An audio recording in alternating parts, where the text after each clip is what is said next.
ప్రపంచంలో తయారయ్యే ఎక్కువ సెల్ ఫోన్స్లో భారతదేశము స్థానంలో ఉంది. అంటే ఎక్కువగా సెల్ ఫోన్లు ఉత్పత్తి చేసే దేశాల్లో భారతదేశం రెండో స్థానంలో ఉంది.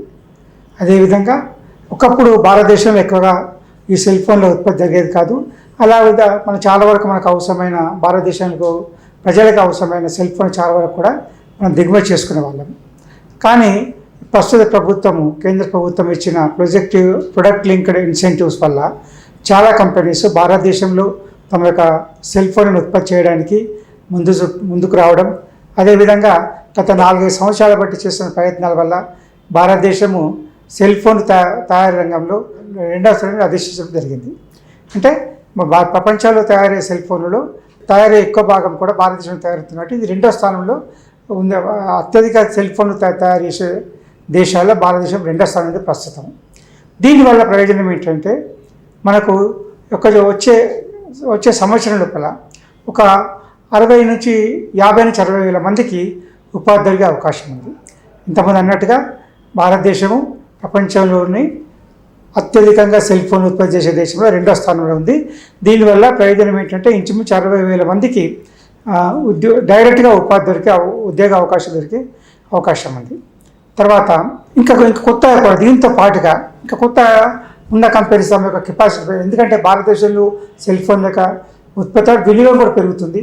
పాత బ్రాండ్ తీసుకుని కొత్త బ్రాండ్ వాడుకోవడం, కొత్త ప్రోడక్ట్ వాడుకోవడం, కొత్త అప్డేటెడ్ మొబైల్ని కొనే ప్రయత్నం చేయడం వల్ల చాలామంది కూడా భారతదేశంలో ఎక్కువగా వినియోగం చేయడం, సెల్ ఫోన్ వాడటం, తర్వాత కొత్త వెర్షన్ వాడుతూ ఉండటం వల్ల కూడా కొత్త వెర్షన్ల యొక్క డిమాండ్ పెరగడం, దానికి ఉత్పత్తి పెరగడం, ఈ విధంగా ఉత్పత్తి అవకాశాలు పెరగడం భారతదేశం చూస్తున్నాం.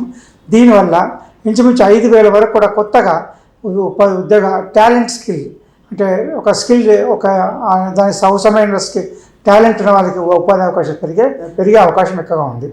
అదే మాదిరిగా ఇండైరెక్ట్గా అంటే దీనికి సెల్ ఫోన్ ఉత్పత్తి రంగానికి సపోర్టింగ్గా ఉండే రంగాలు ట్రాన్స్పోర్టేషన్ కావచ్చు, లేకపోతే రా మెటీరియల్ సప్లైస్ కావచ్చు, లేకపోతే రా మెటీరియల్ ప్రొక్యూర్మెంట్ కావచ్చు, డెలివరీ కావచ్చు, తర్వాత ట్రేడింగ్ కావచ్చు, వీటన్నిటి కలిపి ఇంచుమించు కొత్తగా ఒక 80,000 నుంచి 1,00,000 మందికి ఉపాధి అవకాశం దొరికే అవకాశం కలిగింది. ఎందుకంటే భారతదేశం అత్యధికంగా సెల్ ఫోన్ తయారు చేయడం వల్ల 60,000 మందికి డైరెక్ట్గా ఉపాధి దొరుకుతుంది. తర్వాత 80,000 నుంచి 1,00,000 మందికి ఇండైరెక్ట్గా ఉపాధి దొరికే అవకాశం ఉంటుంది. దాంతోపాటుగా ఈ కాంట్రాక్ట్ మ్యానుఫ్యాక్చర్ కొన్ని బ్రాండ్స్ తక్కువ ప్రైస్ ఉన్న కంపెనీస్ కూడా ఏం చేస్తున్నాయంటే కాంట్రాక్ట్ మ్యానుఫ్యాక్చరింగ్ చేస్తున్నాయి.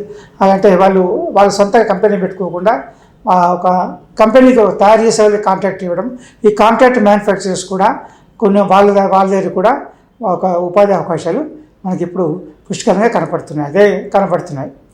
భారతదేశంలో ఇంతవరకు ఇంచుమించు ఒక 200 ఉత్పత్తి కేంద్రాలు అంటే మ్యానుఫ్యాక్చరింగ్ సెంటర్స్, సెల్ ఫోన్ తయారు చేసేటికి ఉత్పత్తి కేంద్రాలు, మ్యానుఫ్యాక్చరింగ్ సెంటర్స్ ఇంతవరకు పనిచేస్తుంది భారతదేశం లోపల. ఈ 200 కంపెనీస్ 200 ఉత్పత్తి రంగ సంస్థలు సెల్ ఫోన్ ఉత్పత్తి చేస్తున్నాయంటే దానికి అవసరమైనంత టెక్నికల్ సపోర్ట్ కానీ, టెక్నికల్ స్టాఫ్ అంటే సపోర్ట్ కానీ, తర్వాత అవసరమైన వర్కర్స్ కూడా అవసరం ఉంటుంది, టెక్నాలజీ ఉన్న వాళ్ళు వస్తుంది. అంటే ఇంజనీరింగ్ పాస్ అయిన ఒక మంచి అవకాశం అనమాట.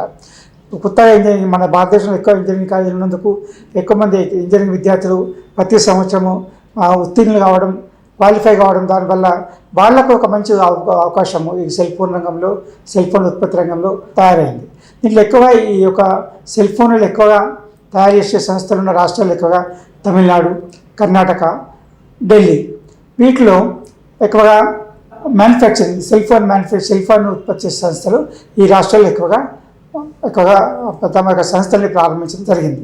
అదేవిధంగా ప్రతి సంవత్సరం కూడా భారతదేశంలో ప్రతి సంవత్సరం ఇంచుమించు 2 నుంచి 27 నుంచి 30 కోట్ల వరకు 20 కోట్ల నుంచి 30 కోట్ల సెల్ ఫోన్ల వరకు మనకు తయారు జరుగుతుంది.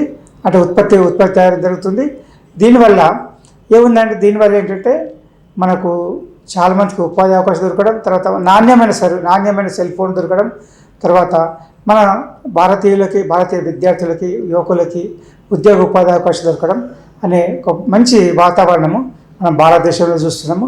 వీటన్నిటి సాధ్యం ఎలా అయిందంటే గవర్నమెంట్ ఇచ్చే ప్రొడక్షన్ లింక్డ్ ఇన్సెంటివ్ స్కీమ్ ద్వారా ఈ చాలా కంపెనీస్ కూడా తమ యొక్క ఉత్పత్తిని పెంచడం, తర్వాత తమ యొక్క నాణ్యతను పెంచడం, అప్గ్రేడ్ వర్షన్ తయారు చేయడం, ఇవన్నీ చేస్తుండటం వల్ల కొత్త వాటికి కొత్త ఒక ఉత్పత్తి రంగ సెల్ ఫోన్లు కొత్తగా ఉత్పత్తి చేసేదానికి దానికి మార్కెట్ కూడా ఉంది. కాబట్టి మనకు భారతదేశము ఒక సెల్ ఫోన్ రంగంలో సెల్ ఫోన్లు ఉత్పత్తి చేసే మ్యానుఫ్యాక్చరింగ్ హబ్గా తయారవడం జరిగింది. దీని ద్వారా మనము విదేశాల నుంచి తీసుకునే ఇంపోర్ట్ సబ్స్టిట్యూషన్ అంటే విదేశాలకు దిగుమతి చేసుకునే అవసరం లేకుండా మన దేశంలో తయారు చేయడం జరుగుతుంది.